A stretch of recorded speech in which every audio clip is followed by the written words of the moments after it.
Praise the lord everyone. प्रभु यीशु मसीह के मीठे और मधुर नाम में आप सभी को जय मसीह की। परमेश्वर का वचन हम सभी के जीवन में कार्य करे और उसके वचन के ज्ञान से, उसके अनुग्रह से हम निरंतर बढ़ते जाएं। Praise the Lord. आप सभी को प्रेज द लॉर्ड। हम सभी इस बात को जानते हैं कि हमारा विरोधी कौन है। हमारा विरोधी शैतान है। हम सब इस बात को बहुत अच्छी तरीके से जानते हैं कि शैतान हमारा विरोधी है।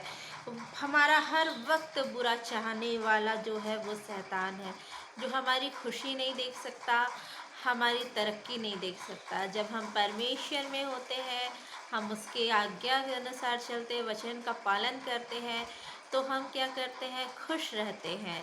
उस वक्त हम खुश रहते हैं और परमेश्वर का अनुग्रह हम पर बना रहता है। लेकिन शैतान जो है, उसे ये बिल्कुल अच्छा नहीं लगता है कि हम खुश हैं, हम अपने वर्क प्लेस पे हम तरक्की कर रहे हैं, हमारा पारिवारिक जीवन अच्छा चल रहा है, किसी भी प्रकार की कोई मुश्किल, किसी भी प्रकार की कोई कठिनाई नहीं आ रही है, क्योंकि हमारे सर पे परमेश्वर पिता का, प्रभु यीशु मसीह का अनुग्रह से भरा हुआ, प्रेम से भरा हुआ हाथ है।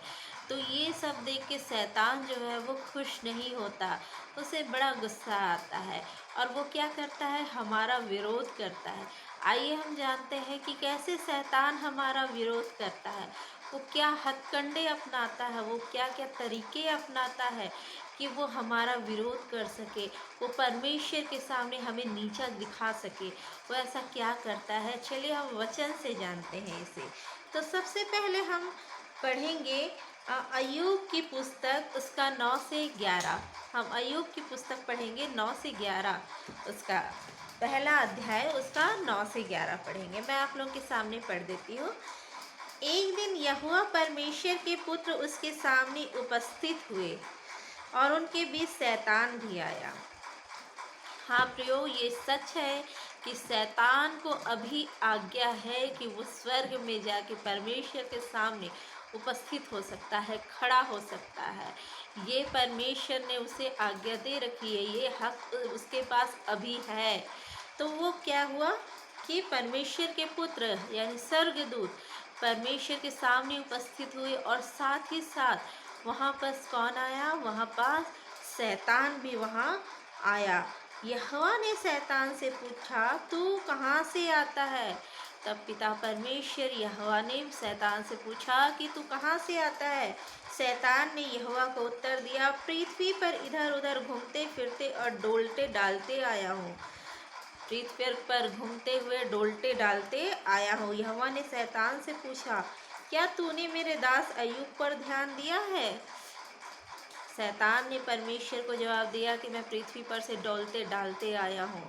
तो शैतान से परमेश्वर पिता पूछते हैं, क्या तूने मेरे दास अय्यूब को देखा है? क्या उस पर ध्यान दिया है?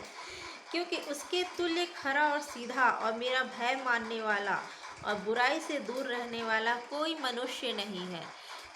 पृथ्वी पर उस समय उस अय्यूब के जैसा कोई नहीं था जिसकी गवाही स्वयं परमेश्वर देते हैं, उसके जैसा खरा, उसके जैसा सीधा साधा और परमेश्वर का भय मानने वाला पृथ्वी पर उसके जैसा कोई नहीं था। और इस बात की गवाही स्वयं परमेश्वर देते हैं। धन्य है अय्यूब जिसके नाम की गवाही स्वयं परमेश्वर देते हैं। शैतान तब शैतान ये सुन के क्या कहता है? शैतान ने यहोवा को उत्तर दिया, क्या अय्यूब परमेश्वर का भय बिना लाभ को मानता है?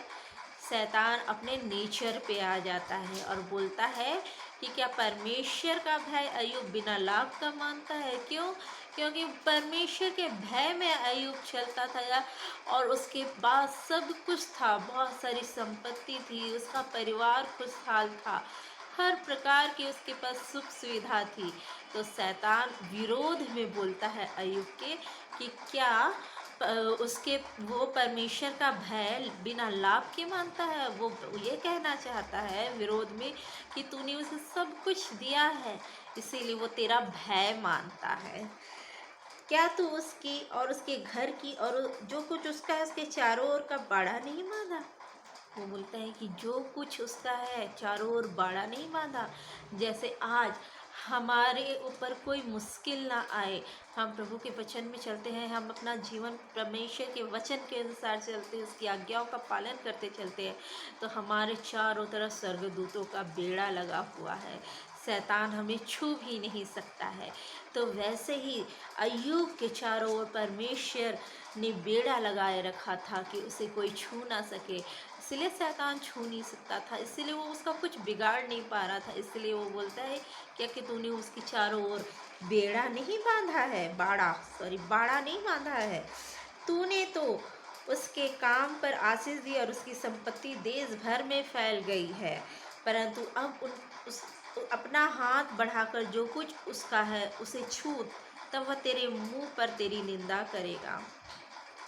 देखिए वो कैसे विरोध कर रहा है। वो परमेश्वर को ये कहना चाह रहा है कि आपने वो सब कुछ दे दिया उसे, इसीलिए वो तेरा भय मानता है और उसके चारों ओर बाड़ा बांध रखा है, अपना बाड़ा बांध रखा है, जिससे कोई उसे छू नहीं सकता, शैतान उसे छू नहीं सकता, उसका नुकसान नहीं कर सकता है।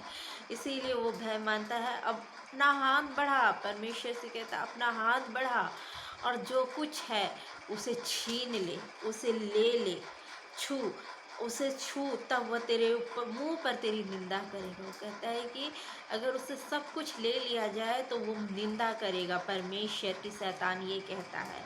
तब परमेश्वर ने, यहोवा ने शैतान से कहा, सुन, जो कुछ उसका है वह सब तेरे हाथ में है, केवल उसके शरीर पर हाथ ना लगाना। तब शैतान वहाँ से चला गया। शैतान को परमेश्वर बताना चाहते थे कि वो खरा मनुष्य है, इसीलिए शैतान को परमेश्वर परमिशन देते हैं कि जो कुछ है उसके पास, उसको तू जो कुछ भी उसका है तू, वह सब तेरे हाथ में है, तू बिगाड़ सकता है, उसकी धन संपत्ति ले सकता है, उसके परिवार को नष्ट कर सकता है, तू सब कर सकता है, केवल उसके शरीर पे हाथ मत लगाना, उसे कोई तकलीफ नहीं होनी चाहिए। ये परमेश्वर से इतनी परमिशन देते हैं अय्यूब को, और शैतान चला जाता है। शैतान खुश होके जाता है, वो सोचता है कि अब मैं जा रहा हूँ, उसका सब धन संपत्ति, उसके परिवार को, सबको उसके विरोध में करूँगा, उसका धन संपत्ति को छीन लूँगा, तो देखना क्या होगा कि जो अय्यूब है वो परमेश्वर की निंदा करेगा। इस तरीके से देखो वो क्या करता है, जब अय्यूब को खरा देखता है परमेश्वर के, एक खरा परमेश्वर और सीधा और परमेश्वर का भय मानने वाला और बुराई से दूर रहने वाला एक मनुष्य जब वो पृथ्वी पर डोलता और घूमता रहता है, और पृथ्वी पर जब वो ऐसा मनुष्य देखता है जो कोई अय्यूब होता है, तो उसे बड़ा क्रोध आता है और वो जाता है और परमेश्वर के सामने उसके विरोध में खड़ा होता है, उसके अगेंस्ट बोलने के लिए खड़ा होता है। शैतान इस तरीके से विरोध करता है हमारा। अगर हम प्रभु के मार्ग में चलते हैं तो वो हमारा विरोध करता है। हम एक वचन और देख लेंगे, हम जकरिया का अध्याय 3 में पढ़ते हैं। जकरिया नबी के बुक से हम पढ़ेंगे अध्याय 3 में।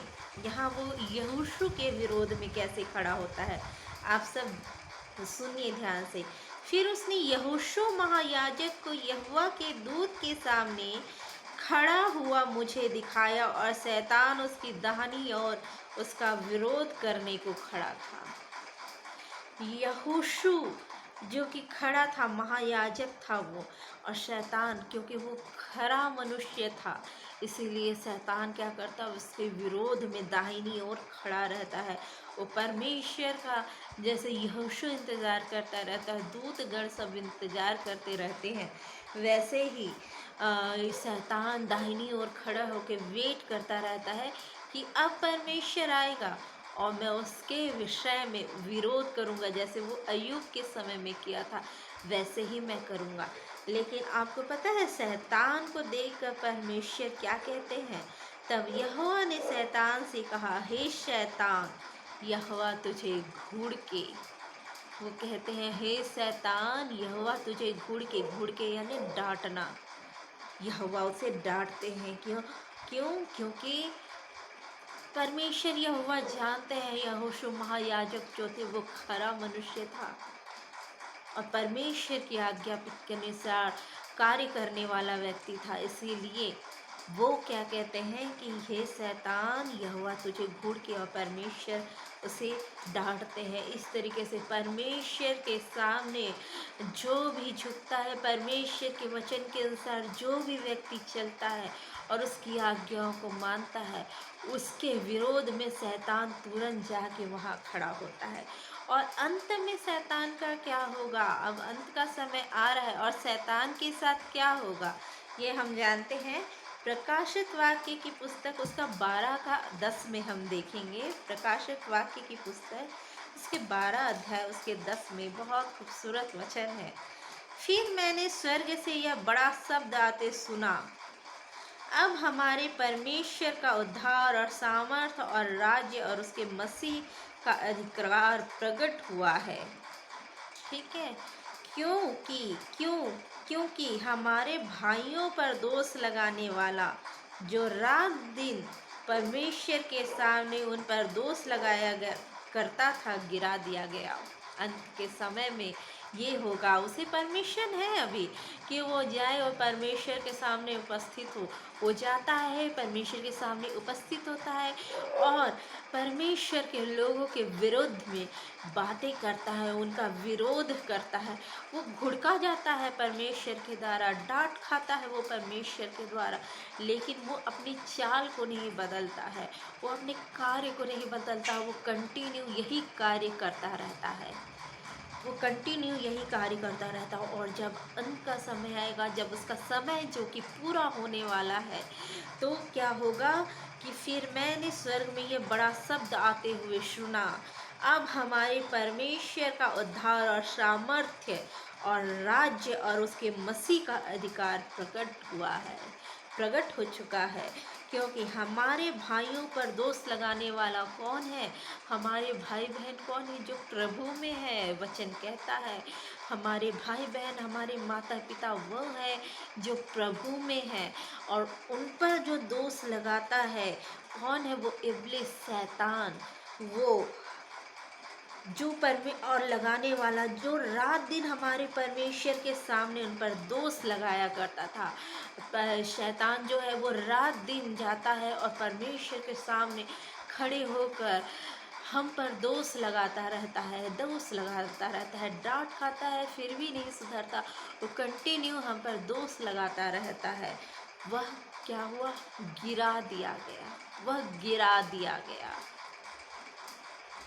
ठीक है, जो रात दिन हमारे परमेश्वर पिता के सामने हम पर, हमारे भाई बहनों पर, विश्वासी भाई बहनों पर, प्रभु के दास दासियों पर, जो प्रभु का कार्य करते हैं, उसके वचन को सुनाते हैं, लोगों को बताते हैं, उस पर क्या करता है? वो रात दिन जाकर वहाँ परमेश्वर के सामने खड़ा होकर उन पर दोष लगाता है, जैसे वो अय्यूब पर लगाया, जैसे वो यहोशू पर लगाया, और आज की डेट में वो और भी लोगों पर लगाया।